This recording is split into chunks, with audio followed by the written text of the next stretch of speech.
Hello and welcome to Tech Talk, the Banker's video series looking at the emerging technology trends and fintech disruptors.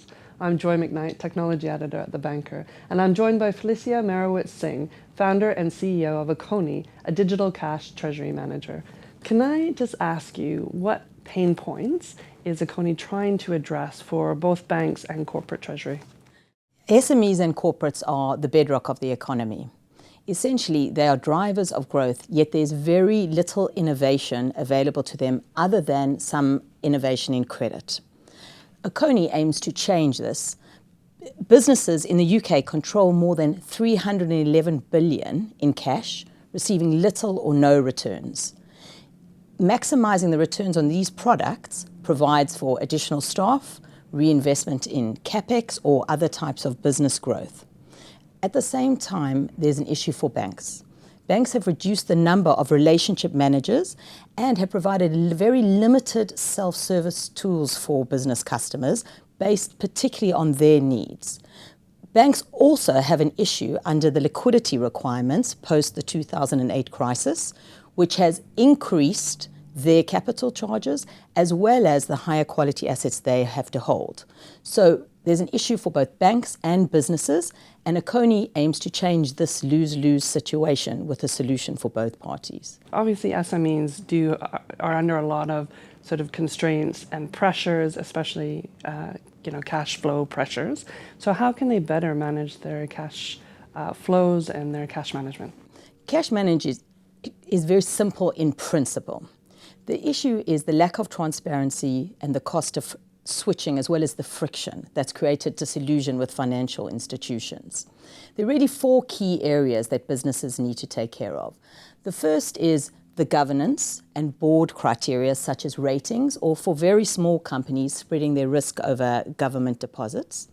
The second is being able to have automated prompts that manage cash on an ongoing basis.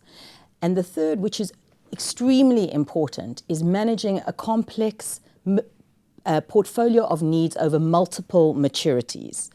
And what's quite important is having personalized tools for the business to manage that, such as insights or sector analytics based on that specific firm's size. Akoni provides a platform which deals with this complex ecosystem of both data and technology. Okay, and I know that Akoni uses machine learning and artificial intelligence within its product. How does it apply that to cash flow management? Data science is key to our platform. Relating to cash projections, we utilize machine learning via neural networks to further improve the certainty around cash flow projections. We ingest significant quantities of both the firm's own data as well as sector and macro data to produce differing levels of comfort for businesses about those projections. We then utilize prompts and artificial intelligence to provide for a personalized product portfolio. And there's a lot of changes happening, especially in Europe, in terms of the regulatory environment. Obviously, the Payment Services Directive 2 is coming in early next year. What kind of impact will that have on, let's say, a bank's business model and how it deals with its SME customers? Essentially for us, open banking and PSD2 are a game changer for the sector.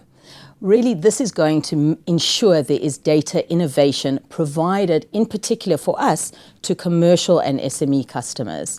Up until now, this has not been the case, and that's really being forced out. And the changes that will happen will mean that a customer can view, execute, and entirely change their product portfolio through one singular platform while accessing multiple data sources. And my last question is really about your experience with the Accenture FinTech Innovation Lab. I know you were part of the cohort, so what were the big sort of learnings? For us, the lab was thoroughly enjoyable and accelerated our proposition. We learned a huge amount from the mentors, the banking participants, as well as other startups. And really what was core is that it validated our use case and helped us refine and present that. The other aspect, which is around the pipeline of global financial institutions.